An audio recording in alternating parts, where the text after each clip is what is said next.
The National Service Learning Program is a government-mandated initiative aimed at instilling civic consciousness and social responsibility among students.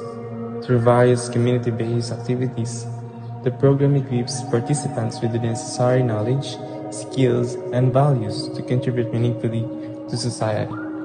This documentation presents a comprehensive account of our experiences, observations, and learnings during the NSTP activities. It highlights the planning, implementation, and impact of program while reflecting on how it has enhanced our personal growth, leadership abilities, and commitment to community service. By participating in the NSTP, we gain first-hand experience in engaging with communities, understanding their needs, and applying practical solutions. This report serves as a bold reflection and a reference for your future initiatives, emphasizing the importance of service and volunteerism in nation building.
Good afternoon everyone, I am Sandrix J. Empadon from Macajos class.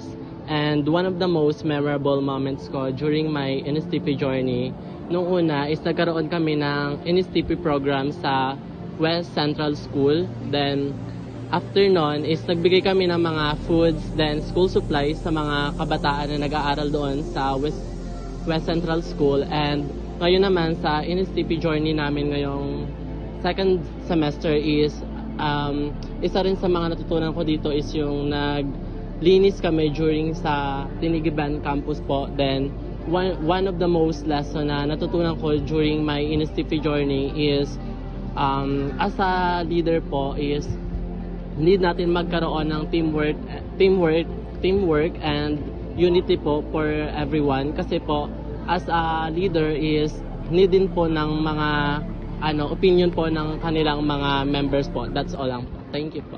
So guys, yung pinaka-memorable experience ko sa NSTP kay Sir Tiger is yung playing spot leader ko sa kanya. So, sa playing squad leader is doon na rin nasubok kung paano ko ma-handle yung mga kagrupo ko. And also kung paano rin ako makinig sa mga suggestions nila. And isa pa sa memorable is yung linis po namin sa wall ng HTU. And yun na nga, nag-paint din po kami doon. And also doon sa may cathedral, naglinis po rin kami doon. So, medyo na-enjoy ko rin po talaga yung NSTP namin ngayon. So, that's it. NSTP taught me how to be responsible and vulnerable sa lahat ng task na pinapagawa. And I realized then na kailangan makipag-cooperate and makipag-communicate sa team para maging maayos and maging maganda yung outcome ng task.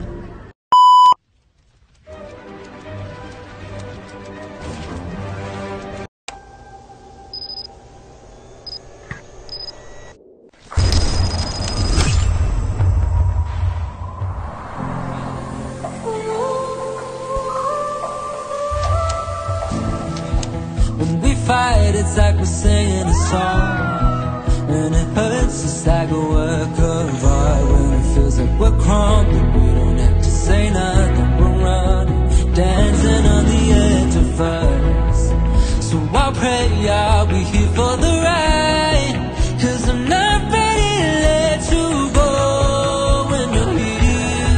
by my side. I swear I could see all I wanted in your eyes. All day on the roof of your car, trying to trace our names written up in the stars. 'Cause I know, that nothing can stop me as long as you love me, yeah. As long as you love me, as long as you love me, yeah. As long as you love me, as long as you love me, yeah. Lights go down when I'm scared of the dark. When the world gets loud, that's the sound of our hearts. I know, that nothing can stop me as long as you love me, yeah.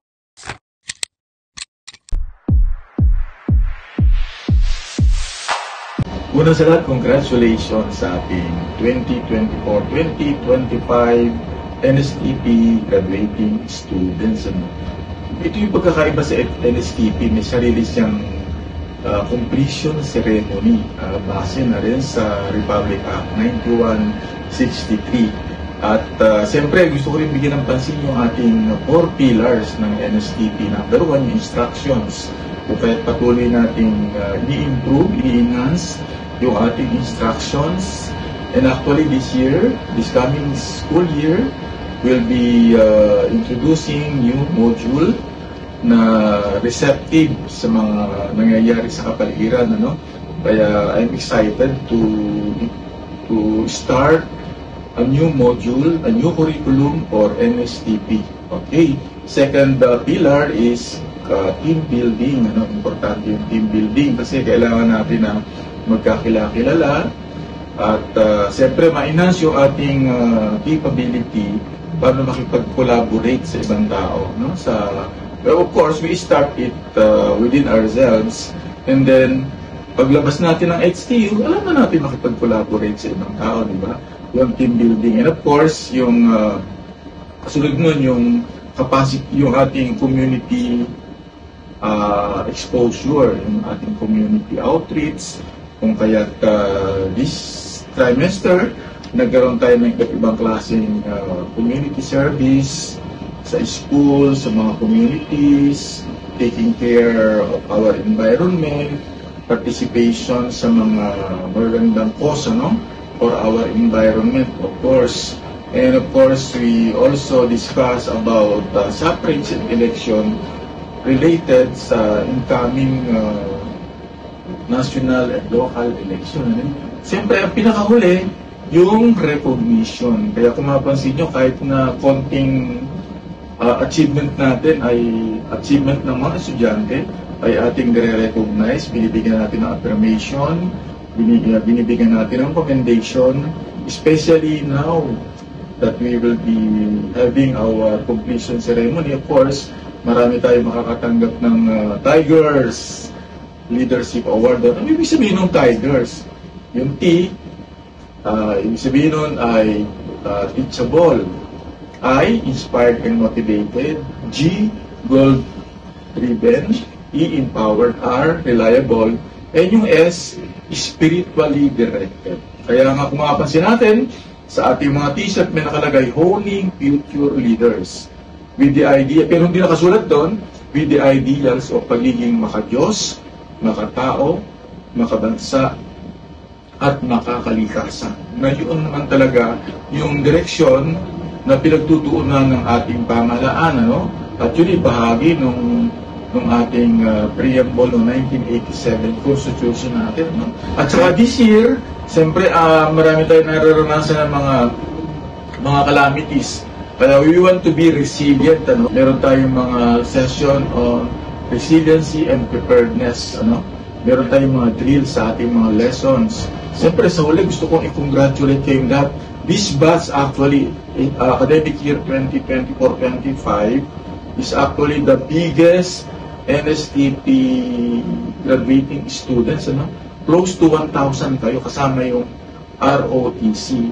Pero of course, lahat ng mga nagawa natin na yun, ay gusto ko rin magpasalamat siyempre sa inyong lahat, nag-collaborate sa ating mga class coordinators, sa ating mga squad leaders, na talagang siyang pinaka-backbone ng National Service Training Program. And of course, I would like also to recognize the efforts of our colleagues sa NSTP program, si Nicolay Dacuan and Ellen Garcia, who really exert their efforts and try their best to deliver what is expected in our NSTP program. I'm so happy because of the cooperation and collaboration of our students and NSTP. Talagang kitang-kita mo din yung pagiging natin, God-centered, good-seeker, community builder, and servant leaders. Yun. At finally, siyempre gusto natin pasalamatan ng ating administration sa pumuno ni Sister Elvita D. Ocampo, ang ating University President, at saka siyempre yung ating Vice President for Academic Affairs, Sister Derian Aldan O.P. Ngayon din siyempre yung ating Vice President for Administration and Finance, si Sister Bernardita de la Cruz, at ang iba pang mga kasapi ng Dominican Sisters of St. Catherine dito sa ating university na tunay na sumusuporta sa programa ng NSTP. So maraming salamat po sa inyong lahat.